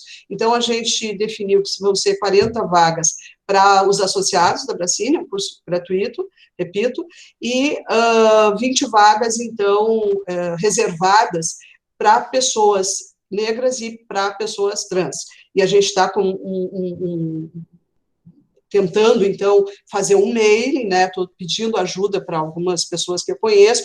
Conheci uma atriz trans no Festival de Gramado, a Oli Rui, que ganhou, inclusive, o prêmio de melhor atriz no ano passado, no festival, e ela pertence a um coletivo, o Monarte, né, porque existem grupos que a gente, assim, por desconhecimento, por falta de vivência, a gente não tem acesso, então a gente precisa de ajuda para chegar nesses grupos que interessam. E a Wally, então, vai nos ajudar a conseguir contatos através do Monarte, que são artistas, é um movimento de artistas trans, né, e a gente, então, tem esse número de vagas reservadas, então, para pessoas negras e para pessoas trans. Eu estou falando muito rápido, assim, até para dar tempo de depois a gente conversar mais, mas o mais importante, talvez, disso, em relação ao curso do Pedro, é que nessa negociação com ele, a gente definiu também que quem não pudesse fazer o curso online, porque são vagas limitadas, são cerca de 60 só vagas, a gente vai ter o curso disponibilizado no canal da Bracine. Então, se vocês entrarem lá no YouTube e botarem Abracine, vocês vão ver o logotipo da Abracine, basta clicar em cima, entra o canal, já tem ali, quem não é, né, da Abracine, já tem ali 15 vídeos, se não me engano, falando dos livros, falando de seminários, de debates que a gente participou e que tem vídeos disso, né, então o canal já tem esses vídeos, e vai, então, hospedar o curso do Pedro por 3 semanas. E a gente vai divulgar bastante, junto a essas pessoas negras e pessoas trans, que são talvez as mais com dificuldade de acesso, né, a esse tipo de curso, e eu acho que é a contribuição que a gente precisa pensar, é uma ação concreta. Quer dizer, a gente está justamente tentando sair daquela coisa assim, vamos lançar uma nota de repúdio, vamos lançar uma carta de apoio. Tudo bem, a gente pode e deve fazer tudo isso, mas, paralelo a isso, é preciso concretizar ações, e essa é uma ação concreta. Também ligada à formação, a gente vai, porque a Abracine, né, repetindo, é uma entidade ainda pobre, né, que tem uma anuidade pequena, mas a gente então tem que ver outras formas porque a gente não pode ficar patrocinando, pagando o cachê. Patrocinar significa, né, pagar o cachê do professor, até porque o Paulo Henrique agora deve estar assim com frios na barriga, porque a gente vai fazer muitas coisas graças ao fato de que o Paulo Henrique teve à frente da tesouraria há tantos anos e ele é muito pão duro. E ele nos legou um financeiro com algum dinheiro. Ele deve estar agora estribuchando ali, eu não estou nem vendo o rosto dele. Mas eu prometo não gastar tudo, Paulo, mas eu acho que a gente tem esse dinheiro e a gente vai gastar no necessário, né? E essa segunda ação,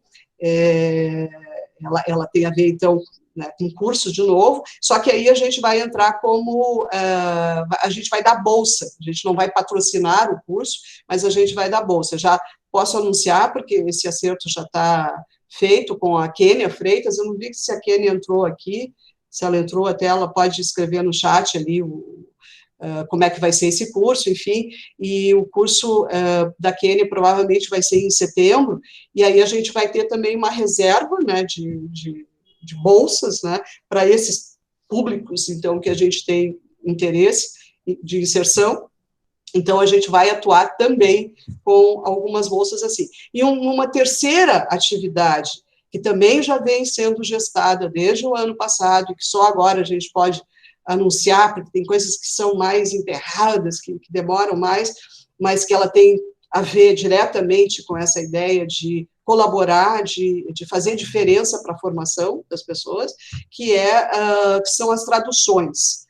Quem é da Abracine talvez lembre que quando a gente assumiu a diretoria, a gente divulgou as metas, né, e uma das coisas que estavam lá nas nossas metas era a tradução de textos em outra língua, né, originais do Brasil, e que a gente pudesse disponibilizar primeiramente, né, para os nossos associados, mas a gente quer, claro, botar na lista e abrir, né, esses textos para todo mundo. Então, isso demorou um pouco, porque sempre vai requerer autorização, né, não só dos donos do texto, o autor do texto, mas muitas vezes envolve editora de revista, e quando são estrangeiros a coisa fica mais complicada, né, não basta mandar um e-mail para o autor e dizer, aí, está liberado, não é assim que funciona. Então, a Kênia, né, de novo, a Kênia nos ajudando nisso, a Kênia propôs um texto, o primeiro texto não rolou lá a liberação, mas o segundo sim, e demorou também, mas finalmente está resolvido lá a questão da liberação dele, e o texto da Kênia vai ser o primeiro, é um manifesto de uma mulher e um homem negro, 2 pensadores lá. Depois, eu estou bem atropelada aqui, mas depois eu posso falar dos autores desse texto da Kênia, que ela está encerrando a tradução, mais ou menos uma semana, um pouco mais, a gente vai ter liberado esse texto. Esse é o primeiro.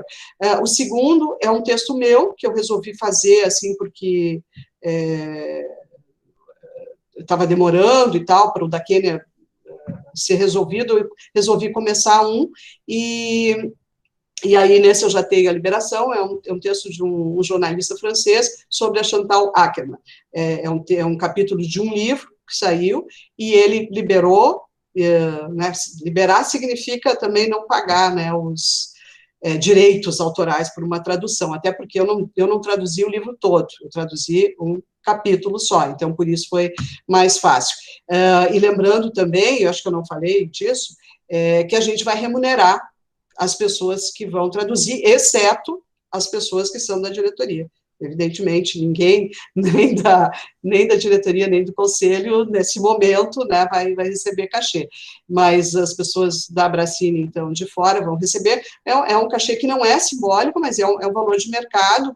Então, até chegar a esse valor de mercado também, né, foi ali consulta um, consulta outro, para ver qual o melhor valor e qual o valor que a Bracine tem condições de pagar. Então, essas traduções são remuneradas.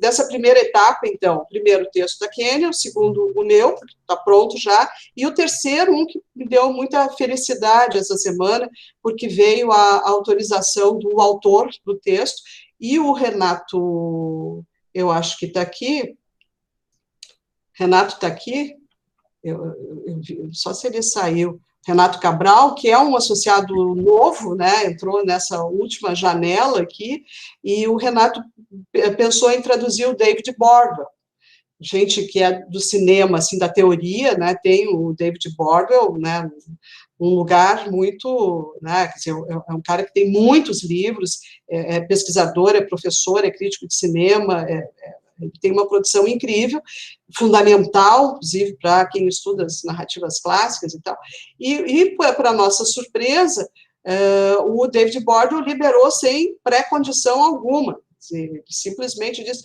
podem né, traduzir, eu não imponho condição alguma. Se o Renato quiser comentar no chat também, fica à vontade.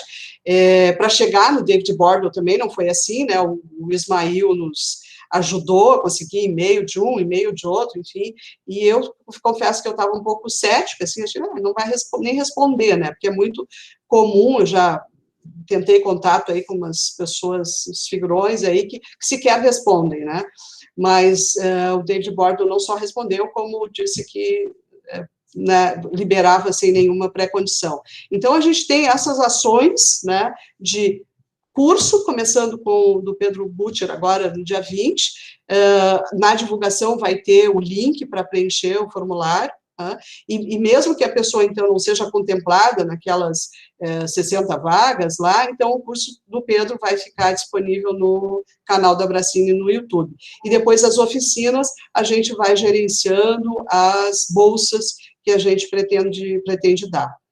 E aí as traduções também são abertas, fiquem de olho para quem é de fora da Bracine, e para quem é de dentro também, porque eu sei que tem muito filiado que ignora a nossa, que ignora não, mas que nunca entra no nosso site, né, eu mesmo não entro toda hora no site, né, mas a gente precisa ter esse hábito de ter o site como referência, e não só as redes sociais, porque muitos não estão nas redes, né, mas então o veículo oficial que a gente vai divulgar isso sempre vai ser o site, e aí lá vão estar todas as instruções, os links para formulário, etc, etc.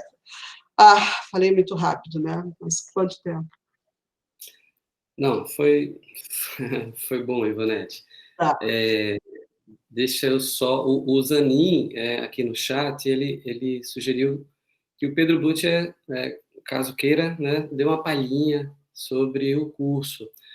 E aí, Pedro, você fica à vontade, mas deixa eu só aproveitar, e acho que a Ivonete não falou, a gente também, bom, na gestão anterior, a gente promoveu algumas sessões, nessa gestão também, né? Algumas sessões Abracine, que a gente chama, que ocuparam cinema, ocuparam auditórios, cineclubes. Logicamente, com pandemia, isso está cancelado. A gente já tinha uma programação antes da pandemia, que foi, enfim, foi aniquilada, né? Mas aí a gente vai realizar essa sessão online, como por uma plataforma, como todo mundo está fazendo enquanto essa situação acontece, né? A gente já tem uma confirmação do filme, o Tremoyer, né? deixa eu lembrar aqui, a sessão vai acontecer no dia 6 de agosto, tá? Quer dizer, o filme vai estar disponível para ser assistido a partir de 6 de agosto, né? O Tremolier, da Helena Meirelles e da Lívia de Paiva, e a gente quer promover um debate, ou pelo menos uma fala, né, de algum associado que a gente ainda vai entrar em contato para definir isso. Além de convocar alguns que já se pronunciaram em participar para fazer algum texto crítico e a gente criar um dossiê e também disponibilizar isso na rede, né? Então, a sessão Abracine... Esse vai ser um dossiê diferente, né, Joaquim? Desculpa eu estar entrando aqui na tua... Mas, com tudo isso, né, que vem acontecendo, a Abracine, eu acho que nesse momento aqui que a gente celebra os 9 anos e tal, a gente consegue ver que a gente está fazendo uma curva, né, em alguns... na trajetória mesmo, a gente precisa encarar outros desafios, assim como o Paulo, né, fez uma etapa linda ali com a publicação de livros, que a gente vai continuar, né, mas agora a gente precisa fazer outras coisas. E esses cursos, né, têm a ver com isso, e a forma de fazer a sessão Abracine também tem a ver com isso, porque a gente estava habituado a fazer sempre com a colaboração, né, sempre é o trabalho voluntário dos nossos associados, a gente fazia a sessão comentada e tal, e não resultava em texto. E hoje, uma contrapartida, que acho que foi ideia do Pedro, não sei se o Pedro Azevedo está aqui, ele pode comentar também, ele sugeriu, então, a contrapartida para um diretor ou uma diretora que disponibilize um filme, inédito ainda, para a gente colocar na rede, porque é diferente de terem nos dado um link para exibir numa sala de cinema fechada, né? Então, a nossa contrapartida vai ser a publicação de um dossiê sobre o filme. Então, eu acho que para um filme pequeno, né, que não tem expectativas de bilheteria maior, é algo interessante também. Então, a gente vai tá fazendo uma coisa bem diferente, né, em cima da sessão Abracine, tomara que dê certo. Quando a ideia foi lançada na lista, teve, eu acho que umas 12 pessoas que se manifestaram, eu quero escrever, então... Maravilha, tomara que isso vingue, e pode vir a ser um modelo também de sessão Abracine, que é uma das ações que a gente faz. Eu acho que o DIB, que está aqui, eu vi o DIB aqui, foi o primeiro, né, a fazer a sessão. Aí, ó, ele está dizendo que fica feliz de ter colocado ela na prática. Vamos ouvir, então, Pedro Butcher. Pedro, fica à vontade para acionar aí teu microfone. Se quiser acionar a câmera também. Beleza, gente. Estão me ouvindo? Estamos. E te vendo. Pô, felicidade de estar aqui com vocês, assim, poder ver. Eu não estou me vendo, então não sei como é que está aparecendo. Quem fala não se vê. Pois é. Mas olha só, primeiro queria agradecer demais. Primeiro, é incrível ver como cada presidência avançou em campos tão importantes, né? Então, que legal isso. E muito feliz de estar, enfim, começando dando um curso para os integrantes da Abracine, também aberto para outros. Uma palhinha do curso, gente, é basicamente como aquela ideia, né? Eu falei lá que eu estava montando um curso, queria muito montar um curso sobre a minha tese, sobre a minha pesquisa, e aí, de repente, teve um retorno, a Ivonete entrou em contato comigo, e é basicamente baseado na minha pesquisa, que é uma pesquisa bem histórica, muito ligada ao tipo de pesquisa que eu venho fazendo ultimamente, né? E então é sobre... se chama A Construção da Hegemonia do Cinema Americano, né? E é um pouco entender isso e como ela se dá no Brasil. Então, é um período histórico ali, bem até os anos do cinema sonoro. Como essa construção se deu, eu queria desconstruir muitos mitos que tem em torno, né, e principalmente uma naturalização profunda, né, de Hollywood, do cinema americano, como que permitiram que ele se tornasse um cinema tão dominante e tão presente nas nossas vidas, né? E dialoga muito com uma nova historiografia, né? Então, dialoga muito com algumas coisas que o Paulo Emílio lançou, principalmente o Jean-Claude lançou ali no Historiografia Clássica do Cinema Brasileiro, e também eu discuto algumas questões da historiografia do cinema, né? Como aconteceu uma revolução. A primeira aula é muito baseada... Estou preparando as aulas e estou bem animado. Foi uma chance de revisitar a minha tese também. Então, não é propriamente sobre estética, né? Mas acaba sendo também, então, porque que eu digo, eu só me interesso por entender a distribuição dos filmes, que é para poder entender melhor os filmes, né? E eu acho que isso é importante. E a segunda coisa é também fazer uma relação com o presente, sempre, né? Eu só estou interessado em estudar o passado para a gente poder entender melhor o presente, de preferência não repetir erros, essas coisas, né? Não está condenado a repetir a história como farsa, parece que a gente está sempre. Mas então eu queria agradecer muito ao convite, dizer que é uma super honra e uma felicidade estar participando, e foi também uma injeção de ânimo nessa pandemia, ter essa atividade e poder dividir com vocês essa pesquisa que eu espero que interesse as pessoas. Valeu, gente. Obrigado, Pedro. Eu não sei os outros, mas eu estou muito interessado. Espero estar com você no curso. Gente, estamos aqui com 1h50 de conversa, mas a gente, logicamente, pode continuar por mais algum tempo, e quem quiser pode jogar as questões aí no chat ou acionar o microfone, e eu vou administrando aqui as colocações de vocês.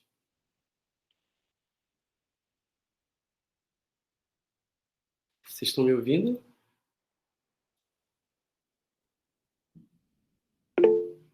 Legal.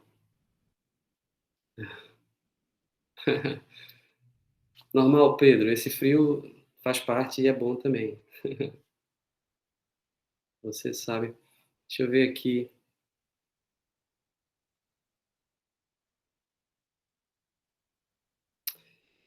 Bom, gente,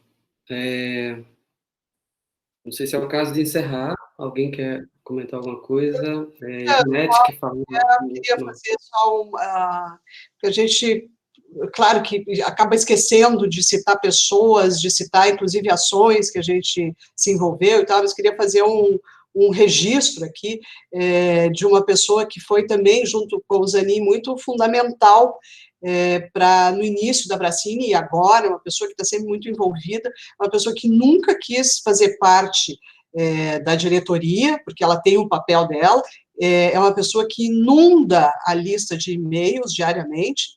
De quem eu estou falando? Da Rosário, né? A Maria do Rosário Caetano, que eu acho que está nos assistindo, se não está, o Zanin vai passar para ela depois, né, o link aqui, porque vou colocar lá no canal, mas a Rosário foi uma pessoa muito entusiasta da criação dessa entidade, que é a primeira associação feita no Brasil. A gente tem que ter orgulho disso, porque, claro que as condições tecnológicas, a comunicação, a internet e tal, possibilitaram isso. O momento que a gente surgiu foi muito propício, porque foi o momento auge dos vários festivais grandes, não só Paulínia, mas Brasília, Gramado. A gente já fez assembleias nesses festivais, e hoje, né, se a gente estivesse nascendo hoje, não teria esse contexto todo. Então, várias situações, várias coisas explicam o fato de a gente ter sido a primeira entidade que conseguiu nascer, se desenvolver, né, e acho que vamos ter vida longa. E a Rosário foi uma pessoa muito importante nesse início, e está sendo ainda, porque ela é uma agitadora, assim, a gente precisa de pessoas que agitam. Queria fazer essa homenagem, claro, agradecer a todo mundo que está aí, aos novos sócios que entraram, e o que a Ivonete apresentando a Rosário, que nem em amigo secreto, o Marcelo não sabe, mas o Marcelo sabe, né, como é que a gente precisa fazer certas coisas. Então, eu queria, só para, né, dar um tchau aqui, agradecer a todo mundo, dizer de novo que eu estou muito feliz e que a gente vai usar essa porra da internet para fazer mais encontros e tornar a Brasília muito mais, talvez, dinâmica a partir de agora, em termos de comunicação, porque a gente tem, né, todos esses Meet, Zoom, etc, etc. Tá? Tchau para vocês aí, que eu não estou vendo ninguém, a não ser o Joaquim. Me despeço. Ivonete, Rony perguntou sobre uma live que você tinha mencionado. Não sei se você quer responder ou responde depois. Eu não entendi. Qual é a pergunta? A Rony Figueira escreveu aqui. Ive, queria saber sobre a tal live que você mencionou. Ah, sim, é a live da PTC. A gente começar esse assunto no final da nossa é sacanagem, porque é um assunto que levaria, né, muito tempo, não só para situar as pessoas que não... que estão por fora, que não acompanham, né, esse episódio que aconteceu há uma semana aqui no Rio Grande do Sul, uma live em cima de um filme chamado Inverno e tal, tem muito material na internet por aí, mas é alguma coisa, Rony, que tem diretamente a ver com uma manifestação racista, que nos chocou, mas a gente, depois de ficar chocado, vai pensando, amadurecendo as ideias, e muitas pessoas, muitas entidades estão tomando atitudes, né, e revendo as suas ações a partir dessa live. Então, às vezes, a gente precisa ser sacudido com algumas coisas. É alguma coisa que tem repercutido muito no Rio Grande do Sul, mas já extrapolou, né? Já saiu, se não me engano, no Globo, já teve... e o que está na rede, né, tá no mundo. Então, é possível recuperar isso, mas foi uma live da PTC, que são ótimas as lives da PTC, diga-se de passagem, né? Ela está comemorando 30 anos, e está fazendo muitas lives interessantes, e teve, então, um episódio de um racismo muito, muito triste, pessoas que a gente conhece, né, muito bem, e que está, né, repercutindo bastante, e está levando muitas entidades, inclusive cursos de cinema, a tomarem atitudes. Em resumo, se é que eu posso resumir dessa forma. Ivonete, na verdade, o João Paulo Barreto colocou o link, e o Pedro Butcher também colocou o link no chat, aí é fácil de acessar. Gente, então, são quase 2 horas aqui de bate-papo, acho que a gente pode encerrar, se ninguém quiser mais colocar alguma coisa. Bom, eu faço das palavras da Ivonete as minhas, agradeço muito a todos vocês aqui, já que a gente mostrou fotos da fundação, né, da Brasília, acho que vale dedicar também esse encontro aqui ao Christian Petermann, ao Cid Nada e João Sampaio, 3 queridos que vocês citaram aí no chat, e ninguém esquece deles. Eles certamente estariam aqui nesse bate-papo virtual, trocando ideia e tirando onda com todo mundo, né? A gente sabe. O Rubens também, que não foi muito ativo na associação, mas ele estava em Paulínia, ele é um dos primeiros associados da Brasília também. Rubens Eva. Isso, bem lembrado. Bom, gente, é isso. Muito, muito obrigado vocês todos. A gente, só lembrando que isso está sendo gravado, e lá no canal da Brasília no YouTube, a gente pode rever tudo isso. Tá legal? Um beijo a todo mundo. Obrigado. Um beijo. Vamos tirar foto, gente. Vamos tirar foto. Como é que faz aqui? Para organizar essa foto. Botar numa... Abre todo mundo a câmera aí, a gente tira. Abram as câmeras, é isso.